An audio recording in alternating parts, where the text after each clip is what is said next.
La raison pour laquelle beaucoup de pratiquants ne réalisent pas leurs mouvements de la bonne manière est qu'ils se concentrent sur le fait de faire beaucoup de répétitions et donc de la quantité de travail.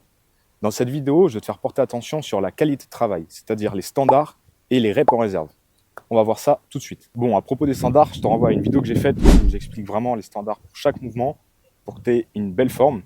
Donc, je ne vais pas les refaire maintenant. Par contre, ce que je veux t'expliquer, c'est que pour chaque mouvement, quand tu fais une série, il faut que tu aies en fait la même répétition, au maximum la même répétition sur toute ta série. Donc, il ne faut pas que ça se dégrade. Le problème des pratiquants en général, c'est qu'ils vont faire une série, donc ils vont faire leur répétition comme ça.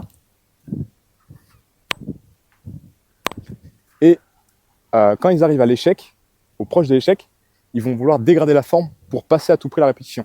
Donc ça va donner des choses comme ça.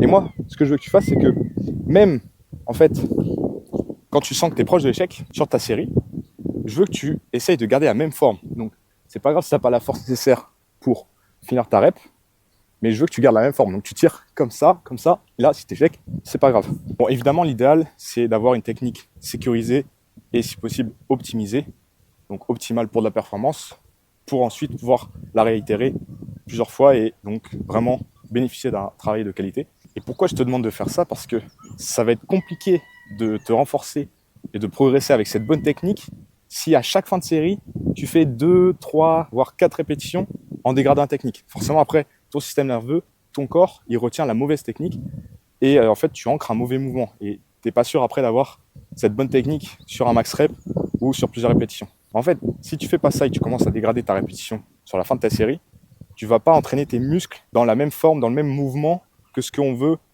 sur un max rep par exemple, ou que ce que tu veux en général, ta traction, tu veux une belle traction, et ben là, tu vas pas entraîner ces muscles-là dans cette belle traction-là. Tu vas les entraîner dans un autre mouvement. Ce sera un mouvement différent. C'est pas la même chose quand je fais ça et quand je fais ça. C'est pas totalement le même mouvement. Il faut donc que tu cherches à être exposé au même mouvement avec le même stimulus tout le temps. Et ça sur tous les mouvements. Là, je te montre l'exemple de la traction. Je peux très bien faire la même chose sur les dips, les squats, etc. Parce que sinon, ce qui se passe dans ton cerveau, c'est que c'est le pattern de mouvement lui-même qui s'effondre de par cette compensation. Donc voilà, ça c'est vraiment très important si tu veux progresser sur les mêmes standards. Et je te renvoie encore une fois à ma vidéo où j'explique l'importance d'avoir des bons standards. Même quand tu fais pas de compétition, vraiment, il y a des raisons d'être au standard, d'avoir des bons standards, de faire des belles répétitions, que ce soit pour l'hypertrophie, pour améliorer ta force, etc. C'est tout bien expliqué dans la vidéo, je te laisse aller voir. Avant de passer au deuxième conseil, n'hésite pas à me solliciter si tu souhaites bénéficier d'un coaching personnalisé, individualisé, en street lifting, en street workout.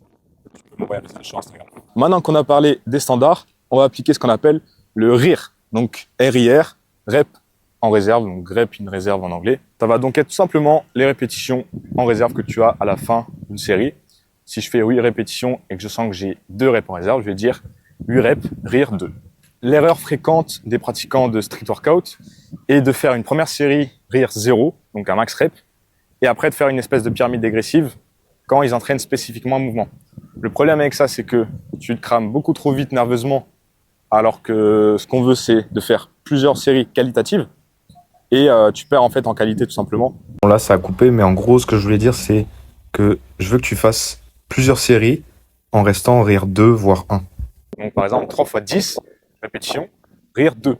À chaque fois, tu auras 2 reps en réserve. Et en fait, ça paraît contre-intuitif parce qu'on ne va pas vraiment au max. Et c'est comme ça que tu progresses parce que petit à petit, au fur et à mesure des semaines, tu vas augmenter, que ce soit le volume ou l'intensité selon tes objectifs. Donc tu vas par exemple passer d'un 3 x 9, 3 x 10, 3 x 11, etc. Le RIR va certainement baisser pour arriver dans les dernières semaines à faire des séries avec un RIR plus faible, c'est-à-dire 1 voire 0. Et c'est là qu'on fait vraiment les adaptations. Quand on accumule du volume plus qualitatif. C'est pas en faisant une grosse série, un max à chaque séance, comme je l'ai expliqué dans une vidéo aussi, qu'on progresse. Ça permet aussi de guider ta sélection de poids. Donc si tu sais que tu dois faire un 3 x 10 RIR 2, tu sais à peu près à quelle charge tu vas aller. Et je trouve ça pertinent de mettre ça dans une programmation à la place des pourcentages qui peuvent être peut-être moins pertinents, moins individualisables selon le contexte, parce que les pourcentages en fait dépendent aussi du profil de l'athlète. Tu vas donc déterminer ton intensité avec le RIR. Donc évidemment, comme je te l'ai dit, cela demande un peu d'expérience pour pouvoir vraiment savoir connaître en fait tes rires, tes reps en réserve selon la charge, selon le volume. Ça demande un peu de pratique, forcément. Une fois que tu parviendras à mieux déterminer tes rires, là, ça sera un outil vraiment bénéfique pour pouvoir déterminer ton intensité, ton volume sur tes séries de travail. Ce sera en fait très utile pour savoir à quelle intensité tu devrais effectuer un certain nombre de reps ou alors combien de reps tu devras faire à une charge donnée. En fait, moi, comment je vais faire si, voilà, par exemple, je te coach? Ce que je vais faire, c'est que normalement, je connais plus ou moins ton niveau, donc que ce soit tes max extrapolés, c'est-à-dire ce qu'on détermine par rapport à ce que tu as fait sur un autre format. Donc, on va par exemple prendre un 5 RM et extrapoler le 1 RM. Bref, je connais plus ou moins ton niveau, donc je vais jamais mettre que des 3 fois rire 2, par exemple. Ça va rarement arriver, ou alors sur des exos de renfo peut-être, mais voilà, ça va rarement arriver, parce que j'ai toujours une idée de la charge. Par contre, je peux mettre la charge plus un rire, pour que tu puisses toi-même adapter dans la séance l'intensité, la difficulté, par rapport à ce que moi je veux que tu fasses. Donc je peux très bien savoir que tu es capable de faire 3 x 10 à 20 kg. Par contre, selon ta forme du jour, selon où on en est dans le cycle, grosso modo, plus on est au début du cycle, plus ça doit être facile, plus on est à la fin du cycle, plus ça doit être dur. Et bien là, tu vas pouvoir adapter grâce au rire que je vais mettre à côté.